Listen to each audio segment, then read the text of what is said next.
If you were to read, I don't know the last time you read through Leviticus, but if you were to read through it again, the one theme, the one word that you would probably notice the most is that it is all about the holiness of God. The intensity of His holiness is so great that it will kill us if we get too close. It's like the sun, the heat of the sun that is, even though it is 15 million degrees Celsius, that the closer you get to it, the more protection that we need, lest we die. And so if we're going to be out in the sun, if we're going to be in a place in the world that is closer to the sun, we protect ourselves by covering ourselves so that we don't get seriously hurt or even die from the heat of the sun. It is so hot that nothing is able to go and touch it because it is destroyed before you ever get that close. And that's the idea behind God's holiness. He is so holy that we can't get near Him. And yet, the Bible shows us that our kind Creator desires to be near us and that we be near Him. He is ultimate life. He is ultimate light. He is ultimate love. And when we are in His presence, we receive those things, the satisfaction for which we were created for. And on top of that, God has decided to move closer to us. And so the question is, how is it that we can dwell with the Lord without dying? How can we live in the same neighborhood as Him and come closer and closer to Him to receive all that He has for us, all the blessings that we were designed for, without dying? And that's what Leviticus is trying to show us. It's not only telling us that this is dangerous, but it's also a joyful thing that He says, I want to be near you. I want you to come near to me. And that's why the biblical sacrifices are here. Because they are meant to provide the protective covering that we need. And so the book of Leviticus then is not a bunch of impractical rules that keep us at a distance from God. They're actually a bunch of invitations of grace that show us how it is we can draw near. And so we hear in this book the good news that God has made a way for us to come close, to draw near and closer and closer. And we use these sacrifices to get it right, to get the covering. And when we carry out His instructions the way that He demands that we do it, we can come closer and closer to Him. The sacrifice protects us to draw near to this King of glory. So I want us to put away those preconceived notions about Leviticus. And I want us to hear it the way that it was meant to be heard. That there is good news here. There is grace. There is an invitation for us to draw near. And anyone who desires to do that, by faith in God's mercy, that He would accept a sacrifice of an animal instead of us dying, then we will draw near and we will have the most abundant life that we possibly could. So we're going to look at a third sacrifice today in this list of ones that a worshiper could bring. And I want us to hear it the way that it was intended, not as ridiculous religion, but as a profound privilege to come near God. So let's read chapter 3, starting in verse 1. If his offering is a sacrifice of peace offering, if he offers an animal from the herd, male or female, he shall offer it without blemish before the Lord. And he shall lay his hand on the head of his offering and kill it at the entrance of the tent of meeting. And Aaron's sons, the priests, shall throw the blood against the sides of the altar. And from the sacrifice of the peace offering, as a food offering to the Lord, he shall offer the fat covering the entrails, and all the fat that is on the entrails, and the 2 kidneys with the fat that is on them at the loins, and the long lobe of the liver, that he shall remove with the kidneys. Then Aaron's sons shall burn it on the altar on top of the burnt offering, which is on the wood on the fire. It is a food offering with a pleasing aroma to the Lord. If his offering for a sacrifice of peace offering to the Lord is an animal from the flock, male or female, he shall offer it without blemish. If he offers a lamb for his offering, then he shall offer it before the Lord, lay his hand on the head of his offering, and kill it in front of the tent of meeting. And Aaron's sons shall throw its blood against the sides of the altar. Then from the sacrifice of the peace offering, he shall offer it as a food offering to the Lord, its fat. He shall remove the whole fat tail, cut off the entrails, and all the fat that is on the entrails, and the 2 kidneys, and the fat that is on them at the loins, and the long lobe of the liver that he shall remove from the kidneys. And the priest shall burn it on the altar as a food offering to the Lord. If his offering is a goat, then he shall offer it before the Lord and lay his hand on its head and kill it in front of the tent of meeting. And the sons of Aaron shall throw its blood against the sides of the altar. Then he shall offer it, or offer from it, as his offering for a food offering to the Lord, the fat covering the entrails, and all the fat that is on the entrails, and the 2 kidneys with the fat that is on them at the loins, and the long lobe of the liver that he shall remove with the kidneys. And the priest shall burn them on the altar as a food offering with a pleasing aroma. All fat is the Lord's. It shall be a statute forever throughout your generations in all your dwelling places, that you eat neither fat nor blood. Now, I don't know what you think about this, but this is the third offering, and what I want you to notice is that it's the third out of 5 offerings. So it's intentionally, I believe, the Hebrews did this often, where they would have a bunch of content that they want to convey, and what they would do was put the most important right at the center. So out of 5, this is the third one. And we see that this is, and I hope you'll see over time, this is the most important sacrifice of them all. You see, there's an order to how you would bring a sacrifice. To go nearer and nearer to the Lord, there are certain things that have to happen in order. The first thing you would do if you wanted to approach God any closer is that you would have to deal with your sin and your guilt. You would have to get atonement for that. And there are 2 sacrifices, the 4th and the 5th one, that will deal with that. The first thing you need to do is get rid of God's anger against you for your sin and your guilt against his law, and then you can come one step closer. So those are the first 2. They're always the first 2 that you need to make. Then, after you're forgiven, you can come closer when you bring a whole burnt offering, which is to say, my sins are dealt with, and now I want to surrender my life to you as a living sacrifice. My whole life is yours, and by faith you bring a whole burnt offering.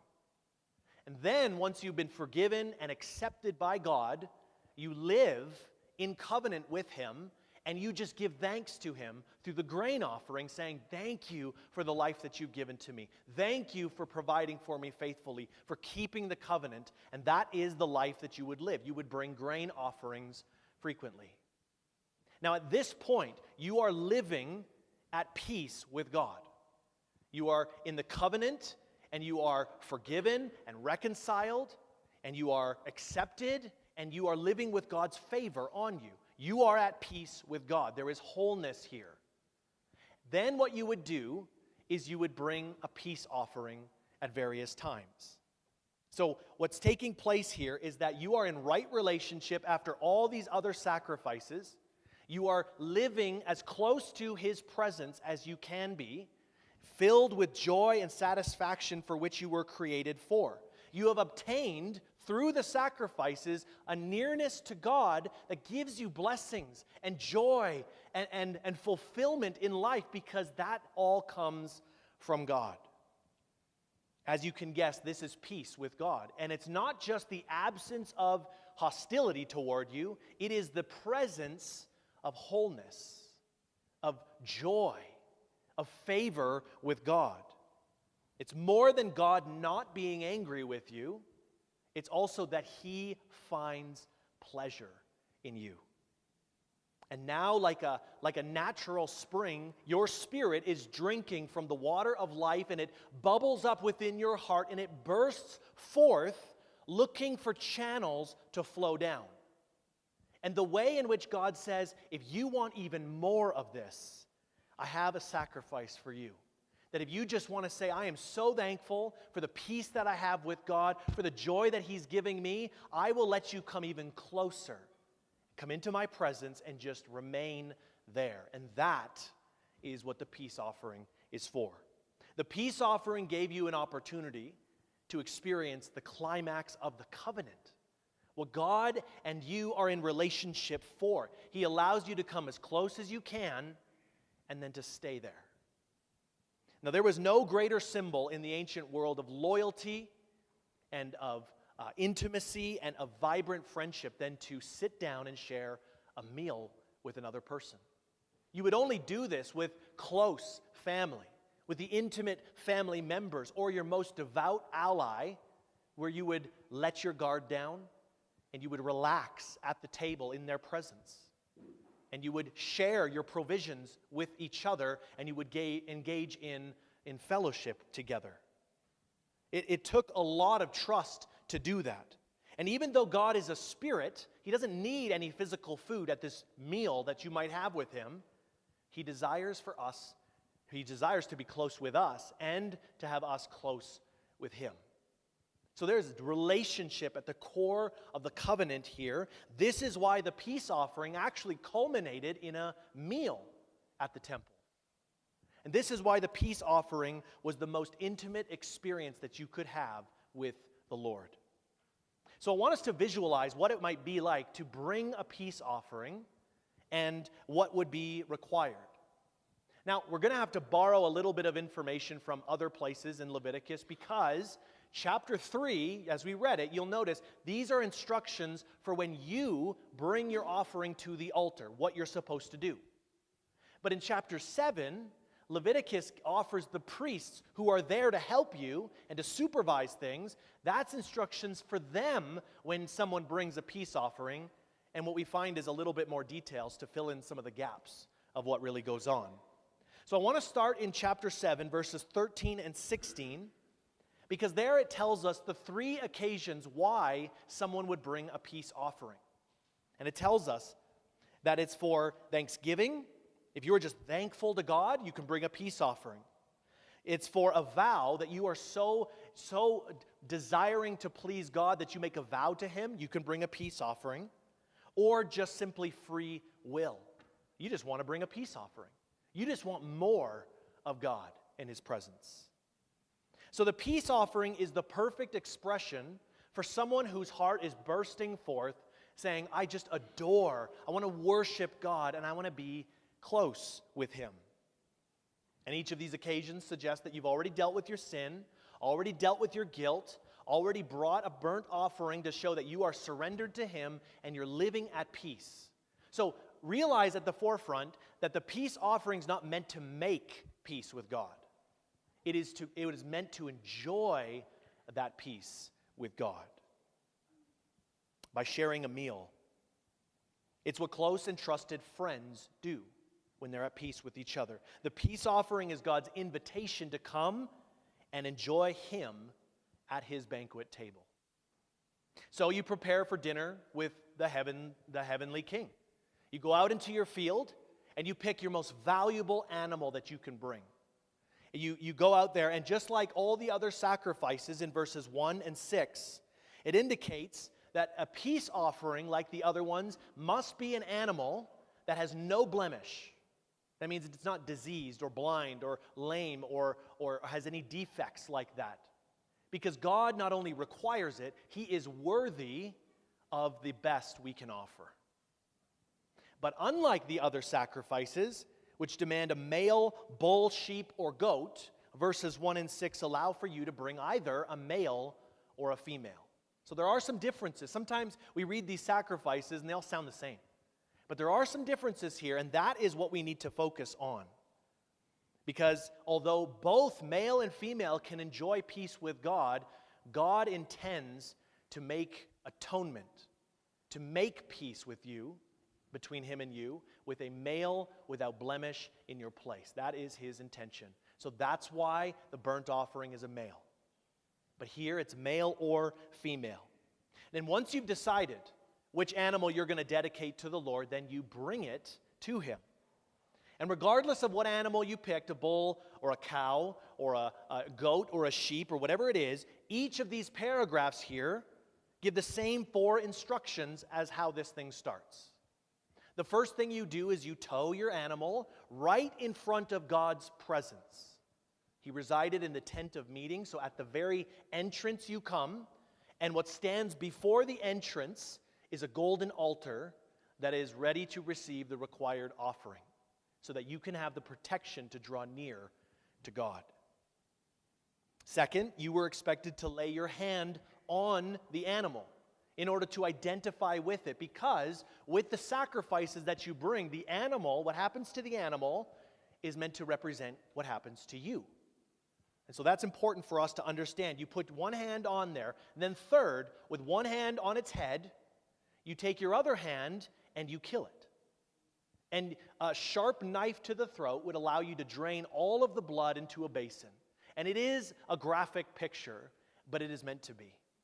Because then, from whatever basin you had, the priest would come. This is the fourth thing. The priest would come, take all the blood, and he would splash it on all four sides of the altar, showing that this bright red liquid life had been poured out. A victim had died in your place so that you don't have to. Now, at this point, the peace offering moves in a different direction. Most of the other sacrifices have something like this, but the peace offering now goes a little bit different. He starts talking about, and as we read it, you probably noticed, he starts talking about a specific section of the animal, the middle of the animal, and that is to be placed on the altar of God. If you look at verses 3 and 4, it describes what God wants us to give him. You shall offer the fat covering the entrails, and all the fat that is on the entrails, and the 2 kidneys with the fat that is on them at the loins, and the long lobe of the liver that he shall remove with the kidneys. The same is mentioned about the goats: fat, entrails, kidneys, and liver.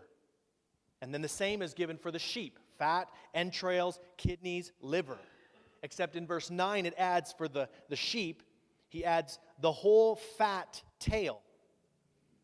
So these are the parts that God wants from the animal. He doesn't want the whole thing. He wants this. So the question you have to ask is why? Why does God want these parts of the animal of your offering? And in my study, I've found a variety of different explanations that are offered. There's a lot. There's too many, actually. Unfortunately, there's a lot of modern ones that are just too modern, because they appeal to medicine that we and research that we have now, like calories and what was the other things? Molecules and health benefits. They talk about these things that ancient worshipers in Israel would have no clue about. What we think of as common knowledge about the human body today, we learn in grade 5. And these things were only researched and confirmed in the last 200 years. And so it doesn't seem plausible that it would be for medical reasons like the ones we think of today to us, even though the ancient Israelites would have no idea. More than that, I find it hard to believe that some people will say, well, God is wanting the parts of the body that deal with the toxins as a demonstration to show that God wants to take away the toxic sin in our lives. And although it's a nice illustration of a gospel truth, it doesn't seem like that is right, because there is already a sin and a guilt offering which are separate. We're talking about a peace offering. This is meant to show that we are at peace with God, that we're close, that we're friends, that we have fellowship with him. And so what we're looking for then, what God intends to show us, is that there is something about the peace that we enjoy with him that this offering should show.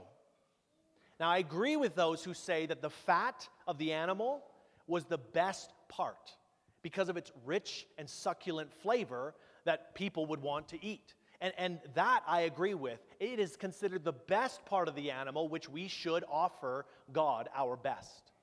That's why we picked a valuable animal, while we picked one without blemish, that even the most richest part of the best animal does go to God. That's what we should give him. But I think that's only the beginning. The best interpretation that I find in alignment with what the worshipers knew and what God intends to do here is actually quite plain and quite simple. See, these organs that we read about over and over again, why the fat, why the entrails, why these things, is because that is the heart of the animal. Not the physical heart, but the way that the ancients understood where the inner person was, the spirit of an animal, or the heart, as we call it today, was in the bowels. Because that's where you feel things. That's where emotions are felt and where they come from. They burst forth from. They would look at life. They would feel life. And it's where they felt their anger burn. It's where they felt their anxiety churn. It's where they felt their hunger rumble, their nervous butterflies, their ulcers from stress. It's where they felt their groanings and their grief. They said that is where the center of a person really is. That's the inner person. And so they said they didn't feel it in the chest, they felt it in their bowels. In fact, when Jesus is said to be moved with compassion, it actually means that he was moved to his spirit, in his core. It's like he felt it in his intestines. That's how the Greek works too. So they were still thinking in this category. And before modern medicine, the gut was where the inner person lived, where the inner person felt life. And these parts of the body, listed here in Leviticus 3, the fat, the entrails, the kidneys, the liver, were the body parts that were nearest the spirit or the heart of this animal. So to remove them, to take those out of the animal and offer it, remember, it represents you. To give the heart of the animal, the inner person, is to give God what he truly desires, which is you yourself, fully to the Lord in the fullest and deepest sense of who you are. He says, I want that part. That's the part. To put that on the altar is to share yourself. Remember, this is peace. This is intimacy. And so what you give is your most inner being to the Lord. And in return, he gives you himself, his heart as well.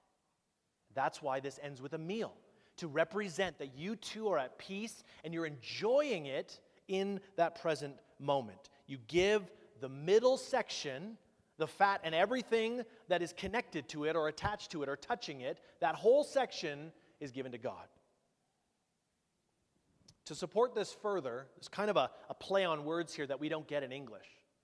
In the Hebrew, the word to offer, which we see a lot in these chapters, to offer means to draw near.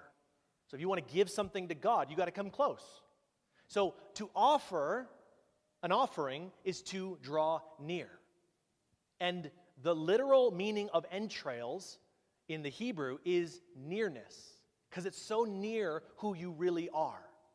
It's like the deep, intimate recesses of where your spirit is. It's your nearness. So the idea as you read through the Hebrew would be this. If you want to draw near to God, then you bring a nearness gift. And you take the nearness and you give that to God, and then God will draw near to you. See, there's a picture here that we don't necessarily understand unless we think about it that way. What you give to God, if you give God your heart, he will share his with you. This is what peace really looks like. It's not just that you're not angry with each other. I know that siblings can not be fighting, but it doesn't mean they're at peace with each other. And so we think about it like that. It's so deep and intimate, a relationship with God, that you give your innermost being to him, and he shares himself with you. And so this ends with a meal. But it sounds exactly like James chapter 4, verse 8. Draw near to God, and he will draw near to you. And you can only do that when you've first done what James says. He says, having clean hands, which could be the sacrifice of forgiveness, the sacrifice for guilt, and a pure heart, which is the burnt offering, which is to be accepted before God, and a grain offering, which is to be thankful and living at peace with him. So the sacrifices are alluded to here, and what I want you to notice is that this one comes fifth It is the build-up of how close you can get to God, and then you get to stay there and enjoy His presence with Him. I want you to look at verse 5 for a moment. I don't know if you noticed this, but it's noted that the peace offering is placed on top of the burnt offering, which says it's on the wood on the fire. So once you've brought your animal and done all of this, you put that part on top of a burnt offering, which means you haven't just brought a peace offering, you've brought the burnt offering, you've carried out all of those details, you've put that on the altar, which reminds you that any peace that you have with God will always first come from a sacrifice of a male without blemish in your place. And then with that, you are accepted and you offer your peace offering and you can be at peace with God. It's the only way to the Father's heart. So this sacrifice ended with a meal. And you have to figure out who eats what at this meal. God's portion is told in verse 16. It represents the deepest, most personal parts of yourself. He says all the fat. And that would include all the fat in the middle of the animal with all that it touches. So basically you're taking that section and you're giving it to God. That is His portion. He is satisfied by the smell of the smoke of that sacrifice. So that's what He gets. Then it says in Leviticus 7, 31 and 32, it indicates that part of it goes to the priest. The breast and the right thigh of the animal are given to the priest as their portion, not only to provide for them because they don't have fields and things they're growing crops in, but also that they get to join in with the peace of God, enjoying that as well. So it becomes a communal thing as well. And then in Leviticus 7:15, it says that everything left of the animal is given back to the worshiper. So you get that back, and you get to eat it right there in the presence of God, at the tabernacle, in the presence where God is, near Him, and you get to spend the good portion of your day in the shadow of the Almighty. That is the closest that you were allowed to get to God. That was the most intimate meal of fellowship and friendship and peace between you and the Lord. And so the Lord ate, in a sense, consumed His portion on the altar. The priests are eating and enjoying this peace with God, celebrating with you. And then you get this meat back, too much for you, and you could invite your family and your friends and other nearby worshipers who were right with God to come and to enjoy this, to celebrate with you because you brought this out of the joy in your heart in the Lord. So it becomes this meal where everyone is joining in. The picture here is that peace with God will give you a desire to want to enjoy it more. And so you come close, and at the very same time that He comes close to you, others get to join in and participate with you. Psalm 107, verse 22, seems to indicate that while the meat was being roasted, while dinner was getting prepared, the worshiper would spend time taking the stage and saying, I want to declare to you, I want to sing to you about what the Lord has done for me and the peace that I enjoy. And you can share that joy with other worshipers around you as well. It was also common for other people who were in right relationship with God. They could come to the temple and just join in all of these feasts. That's where I'd be. They would join in because there was food, enough for more than just a few people. And this would often provide for the poor. See, some poor people wouldn't have these animals specifically to bring a peace offering. And maybe they didn't even have enough food for the day. And so what we see is that the blessing of being at peace with God, God invites us, you want more? Come close to me. And what that does is it spills over into the community of the covenant for other people to enjoy as well. The biggest hint in Leviticus 3 that there was a meal here, because it doesn't necessarily talk about it, is found at the very end. Since you would eat at this offering, it says there that you shall not eat either fat nor blood. So they're eating and they need to be reminded of this rule. And again, we have to wonder why. Why is this here? But as we've seen, there's meaning to it, right? There's meaning to the fat, that it was the innermost being, the heart of a person. That belongs to God. And then you also have the blood, which represents the life which comes from God as well. These are ultimately God's and for His will only.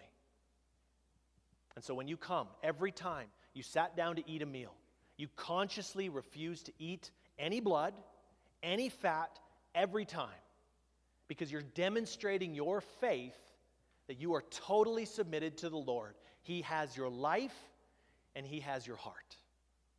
You love the Lord your God with all your heart, soul, mind, and strength. Your entire life for your entire life. So this offering was more than a sacrifice. That's what we need to see here. That this was an opportunity for you to enjoy the peace and fellowship with God. It was meant to get as close as possible to the heart, the heart of God, by offering Him your heart. You brought a burnt offering as well, because you needed to be accepted before Him to come closer. And then you added the peace offering on top to draw even closer and to stay there with Him for a while. And by offering Him the heart of a blemish-free, valuable animal, you were really saying, God, I desire you more than anything else in this world. And I just want to be with you. In return, the Lord welcomes you to enjoy Him at His banquet table with a meal together. And this sacrifice clearly anticipates Christ, right?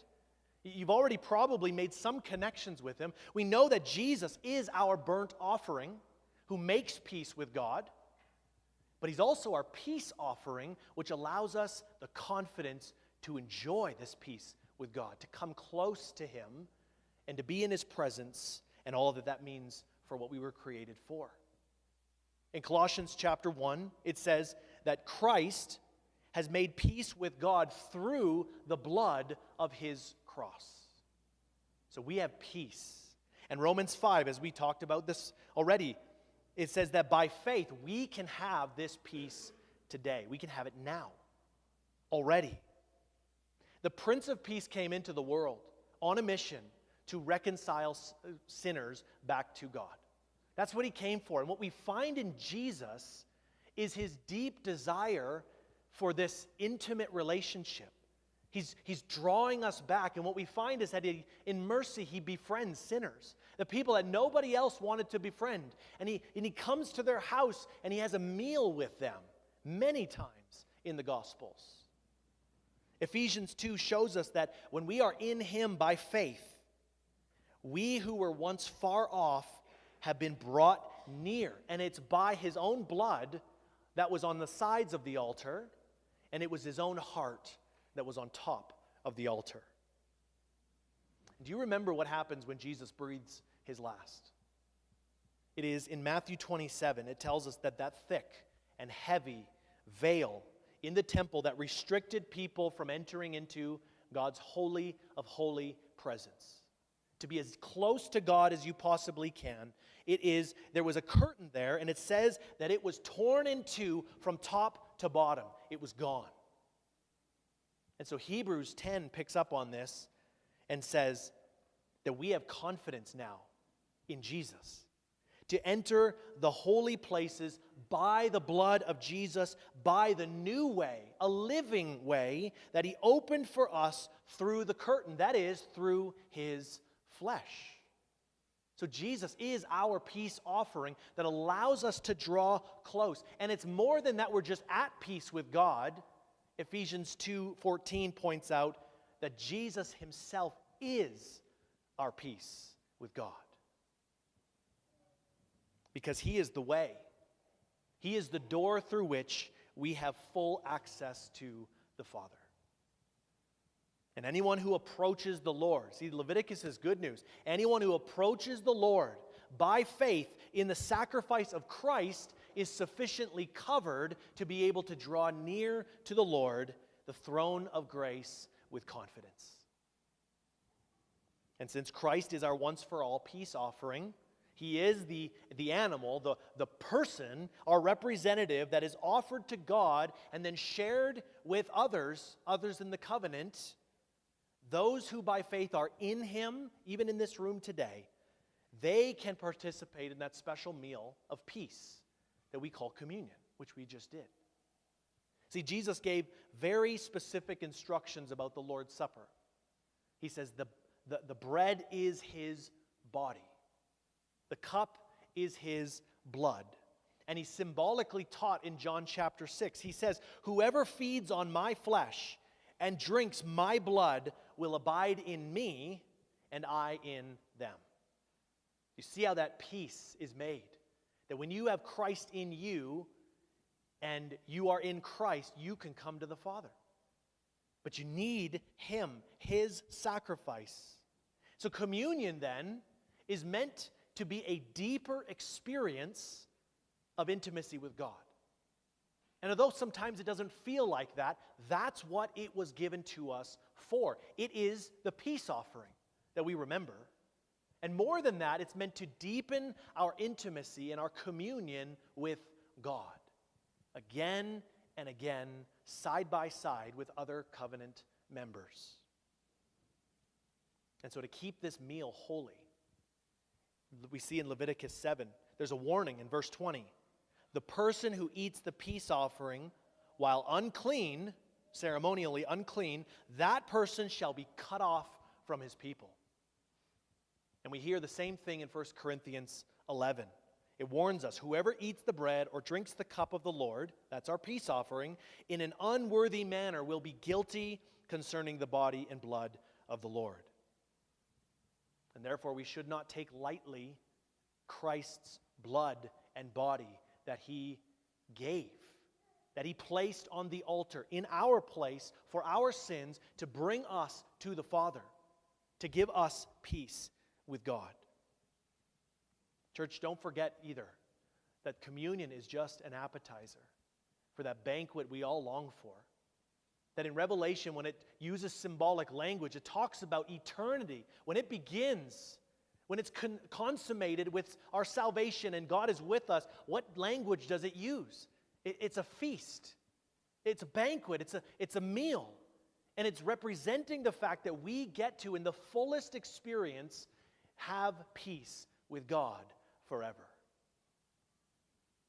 So I know we all want peace because that's what we were designed to live with. Peace with one another, but mostly with God.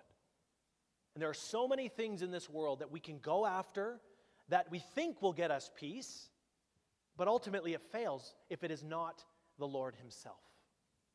He has created us to find our ultimate satisfaction, our ultimate joy, our ultimate fulfillment in himself. And yet, he offers himself to us if we will receive him. But our sinful hearts will keep us from choosing him, from going towards him. We'll think, I can do this on my own. I can find it over here. I can secure it for myself. But listen to the way that Jesus speaks, the meaning, the tone behind his words in Luke 19. He talks to sinners and he says, come on, let's go. I'm going to your house for a meal today. If you will surrender yourself to God, he will give you his heart. Unfortunately, if we've tasted and we've seen that the Lord is good, that there is peace, we like sheep are prone to wander. And there are people in this room who have wandered away from Christ as their peace and tried to go back and find it in other places. We all have the temptation to do this. And perhaps it's been a while since you've enjoyed a deeper intimacy with God because you've pushed Christ out. And I want you to hear what Jesus says to believers who have pushed him away in Revelation 3. He says, behold, I stand at the door and knock. If anyone hears my voice, opens the door, I will come into him and eat with him, and he with me. And if you will surrender yourself to God, he will give you his heart. And for those of us who are in this moment presently enjoying the peace with God that comes through faith and surrender to Christ, keep pursuing it. Keep feeding on Christ. Keep close to Him. Just like Jesus showed us in His own life. As our example, He was constantly surrendering Himself to the will of God. Constantly wanting to be close. He was praying at times where everyone else was sleeping. He was praying at times when you think He should be out doing something. He was close with the Lord, and He found His satisfaction in the one place He really could, which is in His Father. And Isaiah 26 encourages us that you will be kept in perfect peace when you focus and you trust in God. And with that, let's let the joy of our peace with God overflow from our hearts in publicly glorifying God among His people and in this world, and also to share communally the blessings and benefits that come with it.